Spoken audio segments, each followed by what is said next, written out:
اللہ کرے امتی بھی کبھی کبھی حضور کی یاد میں روئے۔ ایک تو یہ ہماری محفلیں ہیں نا جن میں مجبور کر دیتا ہے خطیب واعظ نعت خواں، تو مجبوراً بھی سبحان اللہ کہنی پڑتی ہے۔ کاش کبھی گھر میں بیٹھے بیٹھے بھی دل کرے اور ہم کسی نعت خواں کے دروازے پہ اسپیشل جا کے دستک دیں اور اسے کہیں دل بڑا پریشان ہے، مدینے والے کی کوئی نعت تو سنا۔ کبھی ایسا بھی ہونا کہ گھر میں پیسے نہ ملنے پہ تو ٹینشن ہوتی ہے، اور کوئی مقدمہ آ جائے تو پریشانی ہوتی ہے، لڑائی ہو جائے تو ہوتی ہے۔ کبھی یوں بھی تو ہونا رات کو ابا جی رو رہے ہوں بستر پہ اور بڑا رو رہے ہوں اور تڑپ کے رو رہے ہوں، بچے آ کے اماں سے پوچھیں کیا مسئلہ ہے ہمارے ابا کو، کوئی پریشانی ہے، کوئی ڈاکٹر کو بلائیں، کوئی دکھ ہے؟ اماں کہتی ہے جاؤ تمہارے والی بات نہیں۔ بچے اصرار کر کے کہتے ہیں نہیں اماں بتا تو صحیح مسئلہ کیا ہے؟ تو اماں ٹھنڈی آہ بھر کے کہتی ہے پتر تمہارے باپ کو نا نبی پاک کا مدینہ یاد آتا ہے، جنوں ویکھ کے ٹھردیاں کھیاں نے تے جنوں ویکھ کے ٹھردا سینہ ہے، ربا تیری ساری خدائی چ ایک ہی تے شہر مدینہ ہے۔ پیسے جتنے آگے جی انہیں بڑے نے انہاں سٹیو تہاڈی مہربانی، اسی کڈی سمجھدار قوم آ، پہلے آپ ہی کھلاری دینے پھر آپ ہی کٹھی کری دینے۔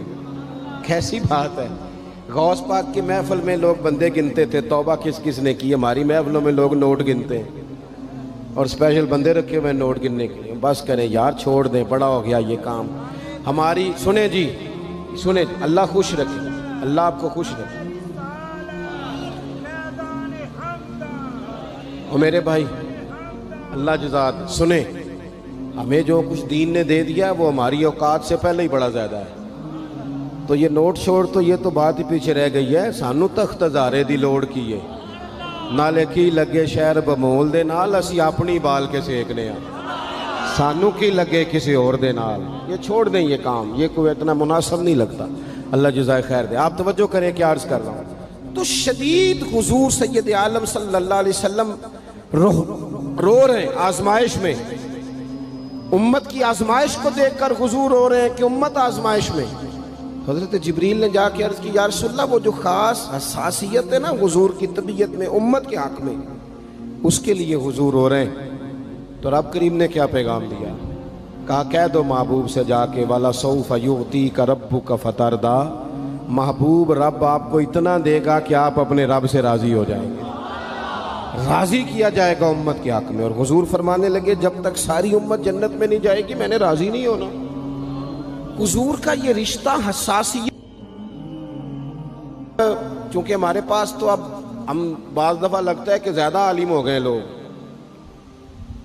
تو ہماری دیواروں پر نا اسکولوں کی دیواروں پر انگریزوں کے قول بھی اب لکھے ہوئے ہیں، تو کئی دفعہ پوچھنے کو دل کرتا ہے انتظامیہ سے کہ حدیثیں ساری یاد ہو گئی ہیں بچوں کو، جو تمہیں اب قولوں کی ضرورت پڑ گئی وہ بھی غیروں کے اقوال تک تم آ گئے ہو۔ اس قوم کو تم نے حضور کے فرامین سارے سنا لیے۔ او خدا کے بندو، حضور نے تو اتنا حساس کر کے یہ رشتہ بتایا ہے کہ باریک باریک نقطے بھی سمجھائے، یہ کام نہ کرنا دوزخ میں چلے جاؤ، یہ کام کرنا تمہارا فائدہ، ایک ایک بات کھول کے بیان کی۔ امت کے پاس ٹائم ہی نہیں ہے حدیثیں پڑھنے کا، وقت ہی نہیں ہے۔ ہمارا تو مزاج بن گیا نقطے سننے سنانے کا، نقطے۔ وہ ہمارا نقیب محفل اسٹیج پہ بھاگ کے ادھر جاتا ہے پھر بھاگ کے ادھر آ جاتا ہے، وہ کیوں ہونے لگا؟ کہتا میں جملہ دین لگا۔ او خدا کے بندے تو جملہ رہن دیکھا، تو کوئی آیت دے، تو کوئی حدیث پاک پڑھ۔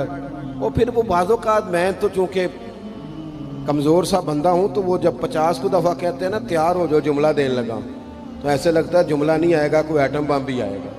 بھائی تو دے دے جو تو نے دینا، اتنا پریشان تو کس بات کا ہو گیا؟ اور پھر سارے ہی کہہ رہے ہیں جتنے آئے، نقیب نعت خواں خطیب سب کہہ رہے ہیں سارا قرآن حضور کی تعریف ہے، تو پھر پڑھنا چاہ رہا ہے تو بھی تو پڑھ، کوئی بھی نہیں رہا، کہی جا رہا ہے۔ اپنی زندگی کے اندر حضور نے جو ہمیں اسباق دیے، جمعے والے دن ٹائم پہ مسجد جایا کرو۔ مولوی نکمہ بھی ہو نا میری طرح کا، آپ وقت پہ جائیں گے تو وہ جلد تیاری شروع کر دے گا، آپ آخری 10 منٹ جاتے ہیں تو وہ کیا مولانا دیواروں کو تقریر سنائیں؟ تیاری کریں، حضور کے فرامین سنیں، اور نبی پاک صلی اللہ علیہ وسلم نے جہاں جہاں ہمیں اسباق پڑھائے ہیں وہ اس رشتے کی حساسیت کو دیکھیں۔ چونکہ حضور نے بڑا حساس رشتہ بنایا امت سے، تو پھر امت کے دل بھی حضور کے حق میں بڑے حساس ہیں۔ اپنے مزاج کے لحاظ سے نا نرم طبیعت کے آدمی حضرت صدیق اکبر۔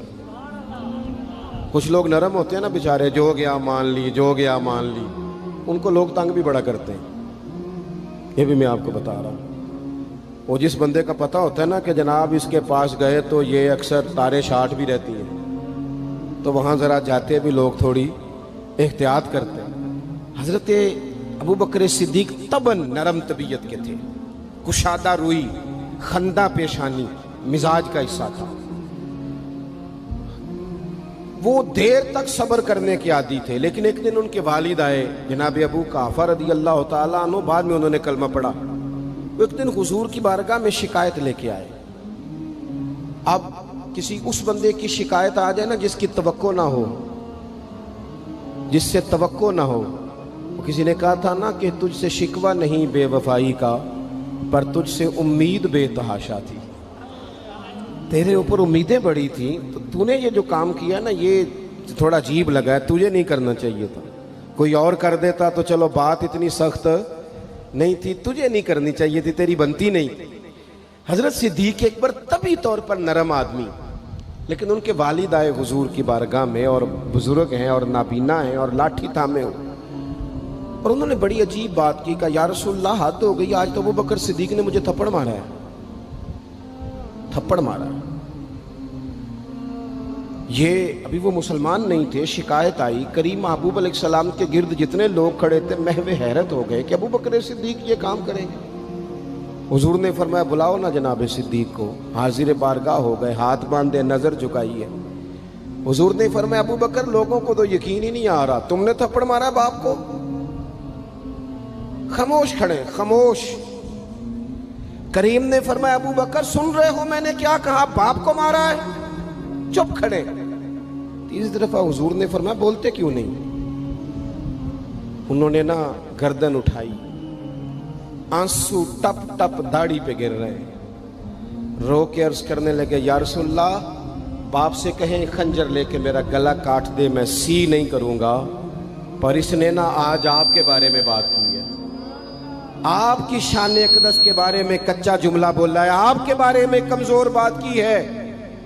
یا رسول اللہ میں سارا کچھ سہ سکتا ہوں، پر آپ کا اور میرا رشتہ، حضور آپ کی اور میری بات، تن تندور تے ہڈیاں بالن، اسی ہاواں نال تپایا، کپ کپ مکیاں پیڑے کیتے، اتوں عشق پلیتھن لایا، تن دا سالن تے من دی ہانڈی، لون صبر دا پایا، غلام فریدہ میں ساری تیری، تین وجہ یقین نہیں آیا؟ فرمانے لگے، عرض کرنے لگے یا رسول اللہ صلی اللہ علیہ وسلم انہوں نے آپ کے بارے میں بات کی ہے، شکر کرے میرے ہاتھ میں تلوار نہیں تھی، ورنہ میں باپ کا سر کاٹ دیتا، اس لیے کہ ہر چیز برداشت ہے، محبوب کی شان کے بارے میں کوئی بات کرے یہ امت کو برداشت نہیں ہوتی، ہم یہ کیسے قبول کریں، کیسے اس بات کو قبول کریں؟ عزیز بھائی اس رشتے میں حساسیت، آپ دیکھیں صحابہ نا اس حساسیت، اور صرف ناموس رسالت کے مسئلے میں نہیں، ہر مسئلے میں وہ حضور کے حق میں حساس